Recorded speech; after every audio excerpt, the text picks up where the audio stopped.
The wooden pew had become Nora Reynolds's bed for 3 nights running, and Father Benedict had finally stopped asking questions about where she was headed, or why she arrived in Hawthorne, Montana, with nothing but the clothes on her back and a carpet bag that held more holes than belongings.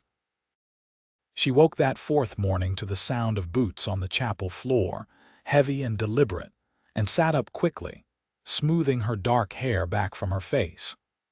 The dawn light filtered through the stained glass windows, painting the stranger in shades of blue and gold.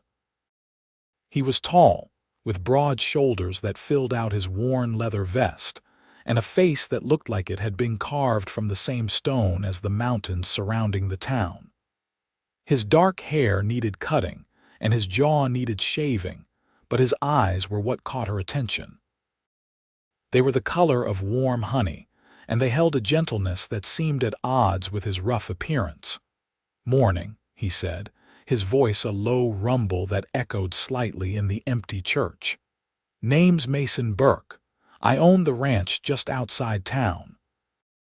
Nora stood, acutely aware of how disheveled she must look after sleeping in her dress again. She was 22 years old, and this was not how she had imagined her life would turn out when she left Philadelphia 6 months ago. "Nora Reynolds, I apologize if I've caused any trouble." Mason shook his head, his expression softening. "No trouble. Father Benedict mentioned you might need a place to stay, something more comfortable than a church pew anyway." She felt her cheeks warm with embarrassment. "I can't impose on anyone. I've been looking for work, but the positions in town are all filled. I'll be moving on soon as I've saved enough for a train ticket." "Moving on to where?" Mason asked, and there was genuine curiosity in his voice, not judgment. Nora hesitated. She had been running for so long that she had forgotten what it felt like to have a destination instead of just an escape route. "I'm not certain yet. Somewhere I can start over." Mason studied her for a long moment, and she fought the urge to fidget under his gaze. Finally, he said, "I have a guest room at the ranch. It's nothing fancy, but it's clean and warm, and the door has a lock on the inside. You'd be safe there, and maybe we could work out some kind of arrangement where you could earn your keep until you figure out your next step." "Why would you do that for a stranger?" Nora asked, her voice barely above a whisper. In her experience, men didn't offer help without expecting something in return. Mason's expression remained steady. "Because everyone deserves a chance to get back on their feet. And because I need help at the ranch. My housekeeper left 2 months ago to live with her daughter in Helena, and I've been managing on my own, but I'm a better rancher than I am a cook or a housekeeper. If you're willing to help with those things, you'd be earning your place honestly." Nora wanted to say yes immediately, but caution held her back. "I don't know anything about ranching. Don't need you to ranch. Just need someone who can make a decent meal and keep the house from falling into complete disorder. Can you cook?" "Yes," Nora said, feeling a small spark of hope kindle in her chest. "I can cook and clean and mend. I'm a hard worker, Mr. Burke." "Mason," he corrected. "And I believe you. Get your things and I'll take you out to the ranch. We can try this arrangement for a week, see if it suits us both. If it doesn't work out, no hard feelings, and I'll pay you fair wages for the time you put in." Nora gathered her meager belongings, her hands trembling slightly as she folded the thin blanket Father Benedict had loaned her. She couldn't quite believe this was happening, that someone was offering her a lifeline without knowing anything about her past, or why she had ended up sleeping in a church in a small Montana town. The ride to Mason's ranch took nearly an hour, and Nora used the time to study the landscape. It was May of 1884, and the mountains were still capped with snow, but the valleys were turning green with new growth. The air was cleaner than anything she had breathed in Philadelphia, and the silence was both unnerving and peaceful. Mason didn't press her with questions during the journey, seemingly content to let the wagon wheels and the occasional bird call fill the quiet. The ranch itself was larger than she had expected. The main house was built of solid timber with a wide front porch that wrapped around two sides. There was a barn, a stable, several outbuildings, and fenced pastures where cattle grazed peacefully. Everything looked well maintained despite Mason's claims of struggling to keep up with the work. "It's beautiful," Nora said as Mason helped her down from the wagon. His hands were strong and calloused, but his touch was careful, as if he was afraid she might break. "It's home," Mason said simply. "Come on, I'll show you the guest room." The inside of the house was surprisingly tidy for a bachelor's dwelling. The furniture was simple but well made, and everything had a place. Mason led her up a narrow staircase to the second floor, where he opened a door to reveal a small bedroom with a brass bed, a dresser, a washstand, and a window that looked out over the mountains. "Bathrooms at the end of the hall," Mason said. "I had indoor plumbing put in last year, one of the few luxuries I've allowed myself. Take your time getting settled. When you're ready, come downstairs and I'll show you the kitchen and the rest of the house." Nora set her carpetbag on the bed and turned to face him. "Thank you, Mason. I don't know what else to say." "Don't need to say anything," he replied. "Just make yourself at home." After he left, Nora sank onto the bed and pressed her hands to her face. For the first time in months, she felt like she could breathe. The room was warm and quiet, and the bed was soft beneath her. She allowed herself 5 minutes to simply sit and absorb the fact that she wasn't going to spend another night on a church pew.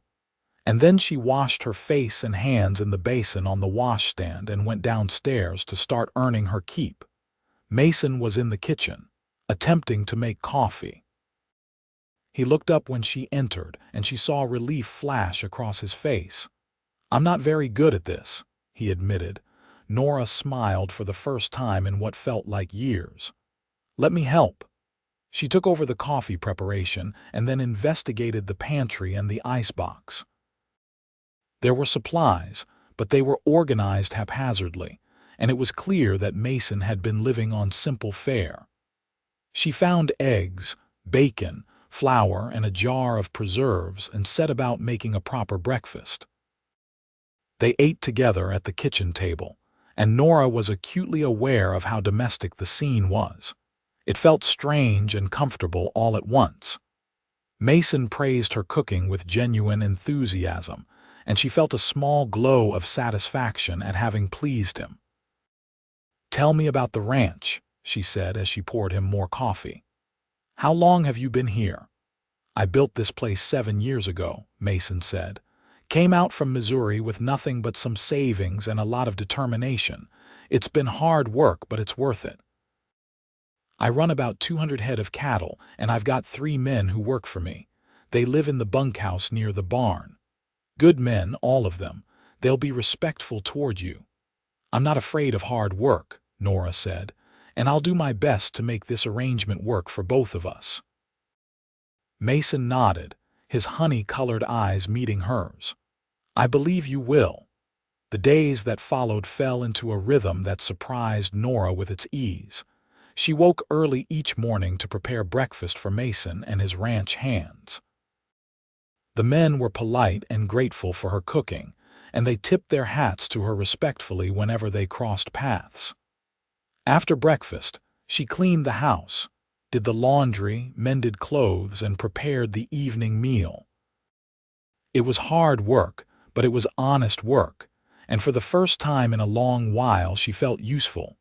Mason was a considerate employer. He never made demands, only requests, and he was quick to praise her efforts. He seemed to sense that she needed space and time, and he didn't press her with personal questions. But Nora found herself wanting to talk to him, wanting to learn more about the man who had offered his guest room to a stranger sleeping in a church. One evening, about 2 weeks after her arrival, Nora brought a cup of coffee out to the porch where Mason was sitting and watching the sunset. "Mind if I join you?" she asked. "I'd like that," Mason said, gesturing to the chair beside him. They sat in companionable silence for a few minutes, watching as the sky turned orange and pink and purple. Finally, Mason said, "You're settling in well. The house hasn't been this comfortable since Mrs. Henderson left." "I'm glad I can be helpful," Nora said. "You've given me more than a job, Mason. You've given me a chance to start over." "Everyone deserves that," Mason said quietly. "A fresh start." "Did you need one?" Nora asked. "Is that why you came to Montana?" Mason was quiet for a long moment, and Nora worried that she had overstepped. But then he said, "I did. I was engaged back in Missouri. Her name was Sarah, and I thought we'd spend our lives together. But her father owned the general store in town, and he had plans for her to marry someone with better prospects than a ranch hand. Sarah chose to honor her father's wishes, and I chose to come west and build something of my own." "I'm sorry," Nora said softly. "Don't be. It was a long time ago, and I've made my peace with it. This ranch is more than I ever could have built if I'd stayed in Missouri." Sometimes the things we think will break us end up making us stronger. Nora felt tears prick her eyes. "That's a good way to look at it." Mason turned to look at her, his expression gentle. "You don't have to tell me your story until you're ready, but when you are ready, I'll listen."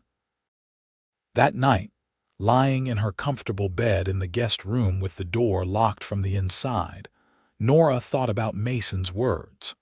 She had been so focused on running away from her past that she hadn't considered what it would take to truly start over. Maybe starting over meant more than just finding a new place. Maybe it meant trusting someone enough to share the truth. 3 more weeks passed, and Nora found herself falling into a life she had never imagined. She took pride in keeping Mason's house beautiful, in preparing meals that made him smile, in learning the rhythm of ranch life. The ranch hands, Tom, Pete, and young Danny, treated her like a younger sister, and she felt safer than she had in years. But it was Mason who occupied her thoughts more and more.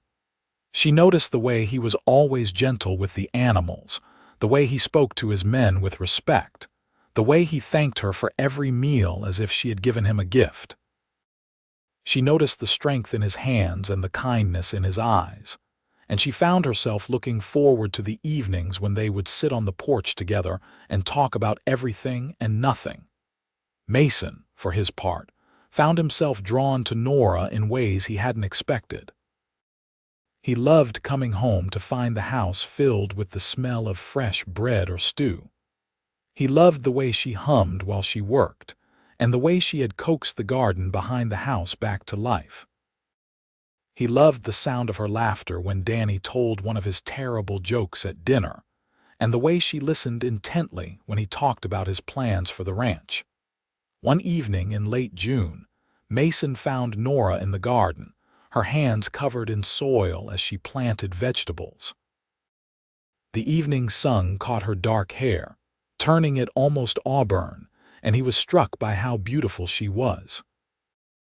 Not just physically, though she was certainly lovely, but beautiful in the way she had transformed his house into a home, in the way she had brought light and life to a place that had felt empty for too long. "You've done wonders with this garden," Mason said, crouching down beside her. Nora smiled, brushing a strand of hair from her face and leaving a smudge of dirt on her cheek. "I've always loved growing things. My mother had a garden when I was young, and helping her in it was one of my favorite memories." It was the first time she had mentioned her family, and Mason felt the significance of that small revelation. "Tell me about her," he said gently. Nora sat back on her heels, her expression turning wistful. "She died when I was 16. A fever took her quickly, and my father never recovered from losing her. He tried to keep going for my sake, but his heart wasn't in it anymore. He passed away 2 years later. I'm sorry, Nora. After that, I went to live with my aunt in Philadelphia. She was my father's sister and she meant well, but she had her own family and her own problems. I worked as a seamstress to earn my keep and I thought I was doing fine. But then I met someone. She paused, her hands stilling in the soil. His name was Thomas Whitmore, and he was charming and handsome, and I was young and foolish enough to believe him when he said he loved me. Mason felt his chest tighten, but he remained silent, letting her tell her story at her own pace. He courted me for 6 months and then he asked me to marry him. I said yes, of course. I thought I was the luckiest girl in the world. But 2 weeks before the wedding, I discovered that he was already married. He had a wife and 3 children in New York, and I was just his amusement while he was in Philadelphia on business. "That bastard," Mason said, his voice hard. Nora looked at him, and there was pain in her eyes but also strength. When I confronted him, he laughed. He said I should be grateful for the attention he'd shown me, that a girl with no family and no prospects should take what she could get. I was so angry and so ashamed. I couldn't stay in Philadelphia after that. Everyone knew about the engagement, and when it ended, the gossip was unbearable. So I took what little money I had saved and I left. I thought I'd go to San Francisco, but I ran out of money in Hawthorne. That's why I was sleeping in the church. Mason reached out and took her hand, dirt and all. He was wrong about you. You're worth more than he could ever deserve. And you're not alone anymore. Tears spilled down Nora's cheeks. I was so afraid to tell you. I thought you'd judge me or think I was foolish or worse, think I was trying to trap you into something. I don't think any of those things, Mason said firmly. I think you're brave and strong, and I'm grateful every day that you ended up in Hawthorne. I'm grateful that Father Benedict told me about you and that you trusted me enough to come here. You've been so kind to me, Nora whispered. Kinder than I deserve. You deserve kindness, Nora. You deserve respect and safety and a chance to be happy. And if you'll let me, I'd like to give you those things. Not as your employer, but as someone who cares about you, as someone who's falling in love with you. Nora's breath caught. Mason. I know it's fast, Mason said, his thumb rubbing gentle circles on the back of her hand. And I know you might not feel the same way, but I wanted you to know the truth. You've brought joy into my life that I didn't even know I was missing. You've made this house a home, and you've made me remember what it feels like to want to share my life with someone. I feel the same way, Nora said, her voice shaking with emotion. I've been trying not to feel this way because I was afraid. Afraid of getting hurt again, afraid of making another mistake. But you're not Thomas. You're nothing like him. You're good and decent, and you've shown me more respect in 2 months than he showed me in 6. I'm falling in love with you too. Mason stood and pulled her to her feet, his hands cupping her face gently. May I kiss you? Yes, Nora breathed. The kiss was soft and sweet and full of promise. Nora felt something inside her that had been broken begin to heal. When they finally pulled apart, Mason rested his forehead against hers. I want to court you properly, he said. I want to do this right. We're already living in the same house, Nora pointed out, a smile tugging at her lips. Then I'll court you under my own roof, Mason said. And when you're ready, when you feel certain about us, I'll ask you to marry me. But only when you're ready. No pressure, no expectations. Just 2 people getting to know each other and seeing where this goes. I'd like that, Nora said. The courtship that followed was unlike anything Nora had experienced with Thomas. Mason was attentive, but never possessive. He brought her wildflowers from the meadow and left them on the kitchen table for her to find. He taught her to ride horseback, his hands steady on her waist as he helped her mount and dismount. He asked her opinion on ranch matters and listened thoughtfully to her answers. He respected the locked door of her guest room and never made her feel pressured or uncomfortable. They talked for hours on the porch in the evenings, sharing their hopes and dreams and fears. Mason told her about his childhood in Missouri, about his parents who had passed away before he came west, about his loneliness and his determination to build something lasting. Nora told him about her parents, about her love of reading and her dreams of having a family someday, about her fear that she would never be able to trust again. "Trust takes time," Mason said one night, holding her hand as they watched the stars. "And I'm not going anywhere. I'll wait as long as you need." The ranch hands noticed the change between Mason and Nora, and they were happy for their boss. Tom, the oldest of the three, pulled Nora aside one day while she was hanging laundry. "Mason's a good man," Tom said, his weathered face kind. "Best boss I've ever worked for.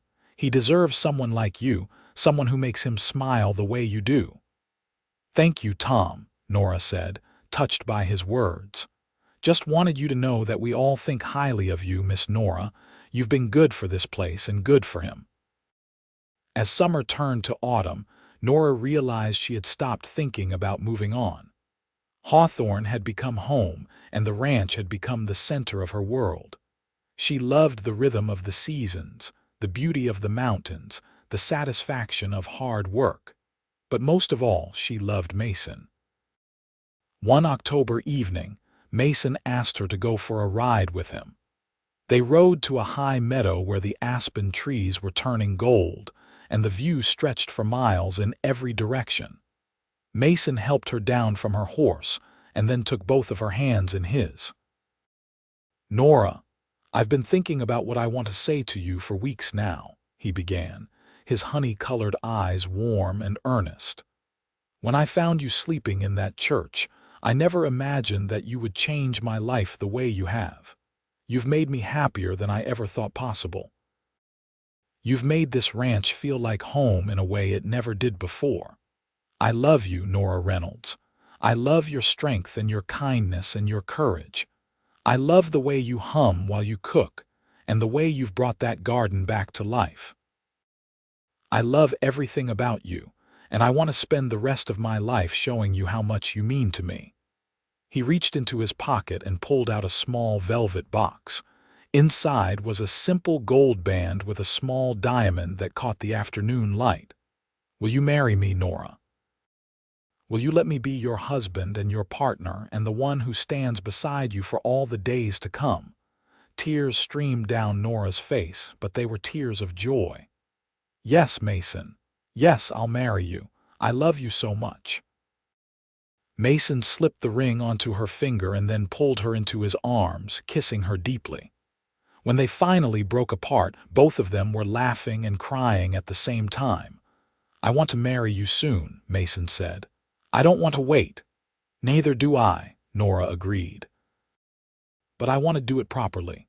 I want Father Benedict to marry us in the church, and I want your friends there." "Our friends," Mason corrected. "They're your friends too now." They were married on a crisp November morning in the same church where Mason had first found Nora.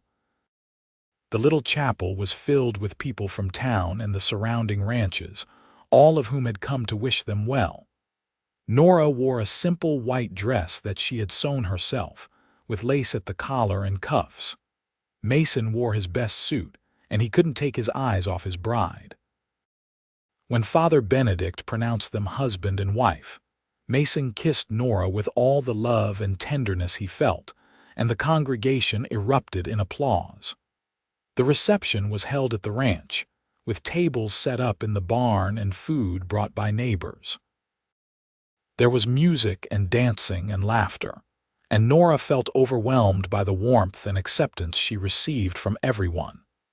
As the evening wore on and the guests began to leave, Mason took Nora's hand and led her away from the party. They walked to the house in the moonlight, and when they reached the porch, Mason swept her up into his arms. "I'm carrying my wife over the threshold," he said, his eyes twinkling. Nora laughed and wrapped her arms around his neck. "I love you, Mason Burke." "I love you, Nora Burke," he said, and carried her inside. Their wedding night was everything Nora had hoped it would be. Mason was gentle and patient, and he made her feel cherished and safe. There was passion, too, a deep and abiding desire that left them both breathless and satisfied. Afterwards, they lay tangled together in Mason's bed, which was now their bed, and talked until they fell asleep in each other's arms. The winter that followed was cold but beautiful. Nora loved waking up beside Mason every morning, loved the domesticity of their life together. They worked side by side during the day, and they spent their evenings by the fire, reading or talking or simply enjoying each other's company. Mason taught Nora more about ranching, and she surprised him with how quickly she learned. She had a natural way with the animals, and the horses seemed to sense her gentle spirit. In January, Nora realized she was pregnant. She told Mason one evening after dinner, her hands clasped nervously in her lap. "I'm going to have a baby," she said softly. "We're going to have a baby." Mason's face lit up with joy. He pulled her into his arms and held her tightly. "A baby? Nora, that's wonderful. Are you happy?" "I'm so happy," Nora said, tears sliding down her cheeks. "I never thought I'd have this. A husband who loves me, a home, a baby. It's more than I ever dreamed of." "You deserve all of it," Mason said fiercely. "You deserve every good thing, and I'm going to spend the rest of my life making sure you know that." The pregnancy progressed smoothly, and Mason was attentive to Nora's every need. He insisted that she rest more and work less, though Nora protested that she was perfectly capable of maintaining the house. They compromised by hiring a young woman from town to help with the heavier chores, and Nora focused on preparing for the baby. Mason converted the smallest bedroom into a nursery, building a beautiful cradle with his own hands. Nora sewed tiny clothes and blankets, her heart full of anticipation. The ranch hands were excited about the coming addition, and Tom even whittled a set of wooden toys for the baby. In September of 1885, Nora gave birth to a healthy baby boy.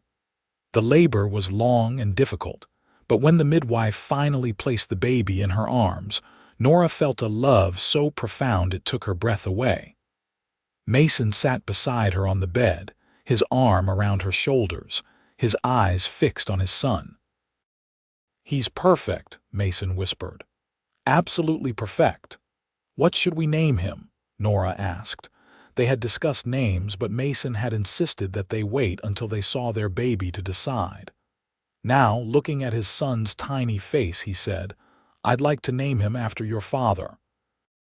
"What was his name?" "James," Nora said, her voice catching. "His name was James. Then we'll call him James. James Burke." Baby James was a good-natured child who rarely cried and who seemed to bring sunshine wherever he went. Nora poured all her love into caring for him, and Mason was a devoted father who spent every free moment with his son.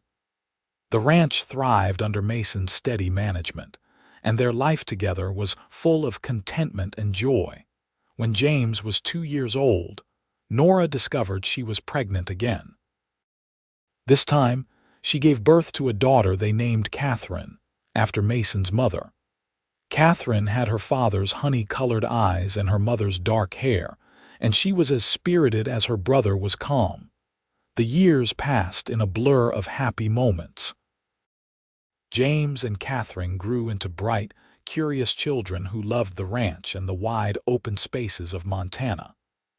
Mason expanded his operations, buying more land and increasing his herd. Nora remained the heart of their home, creating a warm and loving environment where their children could flourish. Tom retired from ranch work when arthritis made it too difficult to continue, and Mason built him a small cottage on the property where he could live comfortably.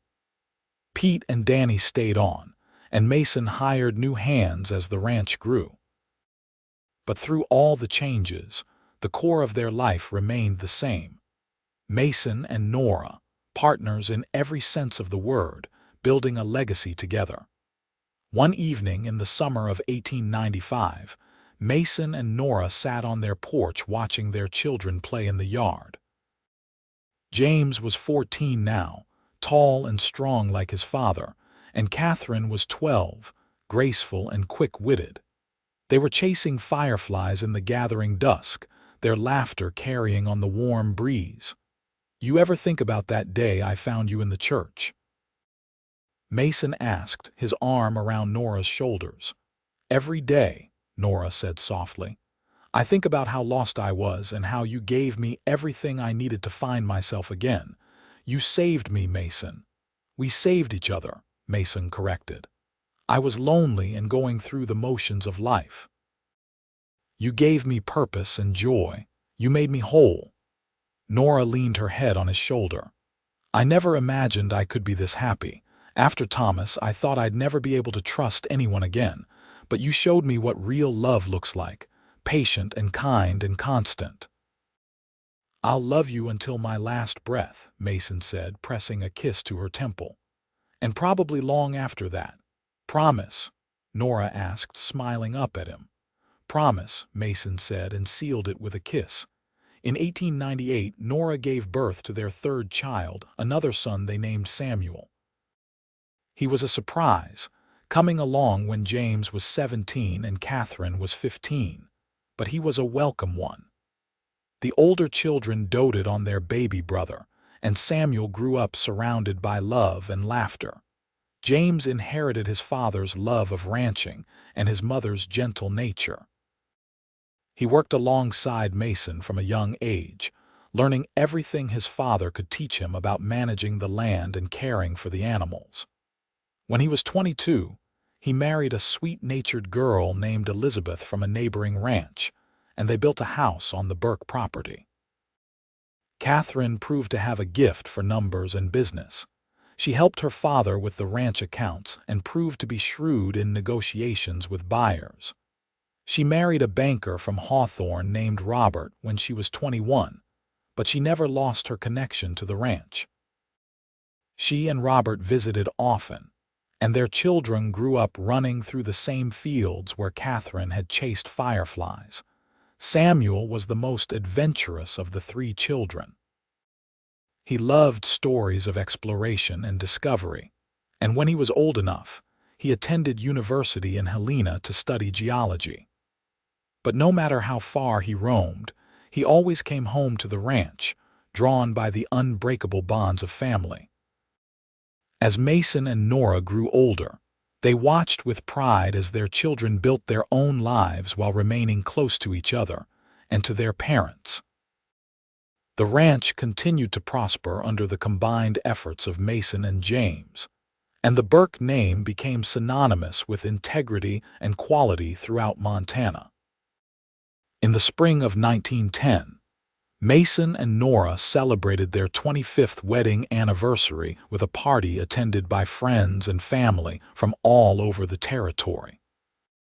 They stood together in the barn where they had held their wedding reception, surrounded by their children, their grandchildren, and the community they had helped build. 25 years, Mason said in his speech, his arm around Nora's waist. 25 years ago, I found the most precious thing I'd ever discovered sleeping in a church in Hawthorne. I offered her my guest room, and she gave me her heart. Every day since then has been a gift." Nora wiped tears from her eyes as everyone applauded. "Mason gave me more than a guest room," she said, her voice steady despite her emotion. "He gave me a home, a family, and a love that has sustained me through every joy and every sorrow. He showed me that trust is possible, that love is real, and that sometimes the darkest moments in our lives are just the prelude to the brightest ones."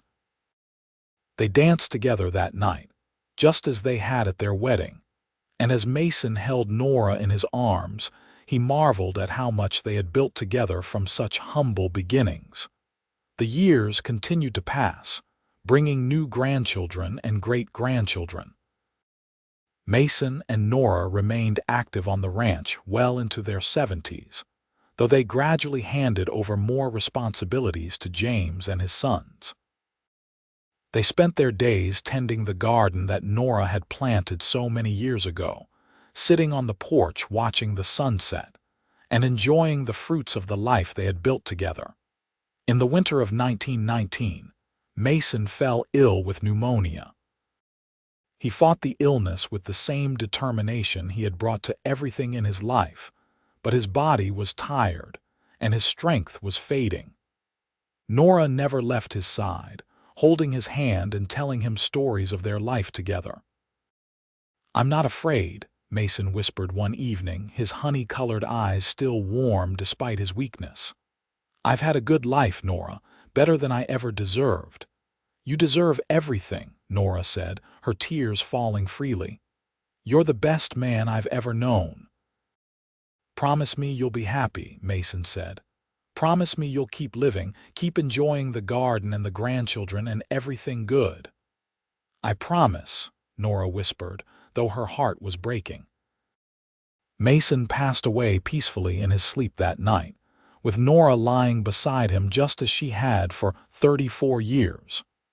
The grief was profound, but it was tempered by gratitude for the decades they had shared and the family they had created. Nora lived for 7 more years, surrounded by her children and grandchildren. She tended her garden. She told stories about Mason to the great-grandchildren who had never met him, and she kept the ranch house warm and welcoming just as she always had. When she passed away in her sleep in 1926, at the age of 64, the family found her with a smile on her face and a letter on her bedside table. The letter was addressed to her children, and in it she wrote, "My darling James, Catherine, and Samuel, I have lived a life beyond my wildest dreams. Your father was the greatest gift I ever received, and you three, along with your children and their children, have been the evidence of that gift multiplying over and over again. When I was young and lost and sleeping on a church pew in Hawthorne, I thought my life was over. But it was just beginning. Your father saw me when I couldn't see myself. He offered me his guest room and his heart, and in doing so, he gave me everything. I want you to know that I am not sad to leave this world. I have loved deeply and been loved deeply in return. I have watched my children grow into remarkable adults. I have held my grandchildren and great-grandchildren in my arms. And now, I get to see your father again. Be happy, my loves. Love fiercely and forgive freely. Build your lives on the foundation of trust and respect, just as your father and I did. And remember that sometimes the darkest moments are just the beginning of the most beautiful story." James read the letter aloud at Nora's funeral, and there wasn't a dry eye in the church. They buried her beside Mason on a hill overlooking the ranch, where the wildflowers grew in abundance, and the mountains stood eternal against the sky. The Burke Ranch continued to thrive for generations, passed down from parent to child, a testament to the love story that had begun with a lonely rancher and a desperate woman sleeping in a church. The house that Mason built still stood, and the garden that Nora planted continued to bloom every spring. And in the hearts of all who descended from Mason and Nora Burke, the story of their love remained alive, a reminder that kindness, trust, and genuine affection could transform 2 broken people into something whole and beautiful and lasting. James took over the ranch fully after his mother's death, and he ran it with the same integrity his father had shown. He told his own children and grandchildren about the day their grandfather found their grandmother in the church, about how he had offered her his guest room and his heart without knowing anything about her, except that she needed help. He told them about the garden and the porch conversations, and the way Mason and Nora had looked at each other even after decades of marriage, as if they were still discovering new reasons to fall in love. Catherine made sure the story was written down and preserved, creating a family history that would be passed down through the generations. She wanted everyone who came after to know where they came from, to understand that their family was built on a foundation of compassion and second chances.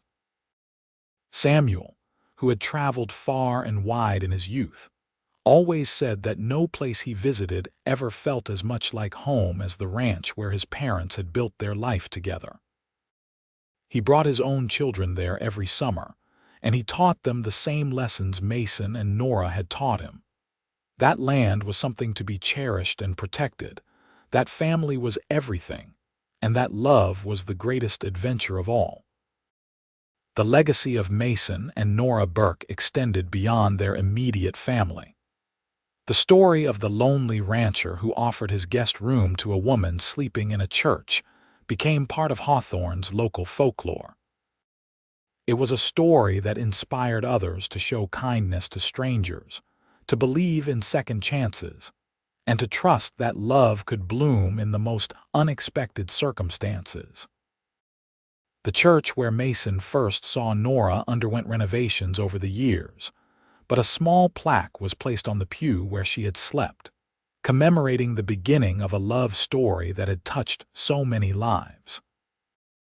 Young couples getting married in the church often paused to read the plaque, drawing inspiration from the idea that their own love stories could be just as enduring. As the 20th century progressed and Montana changed around it, the Burke Ranch remained a constant, a piece of living history where the values of hard work, integrity, and love were passed from one generation to the next. The house was modernized over the years, but certain elements remained unchanged. The wide front porch where Mason and Nora had courted, the guest room where Nora first felt safe, and the garden where she had planted hope and watched it grow.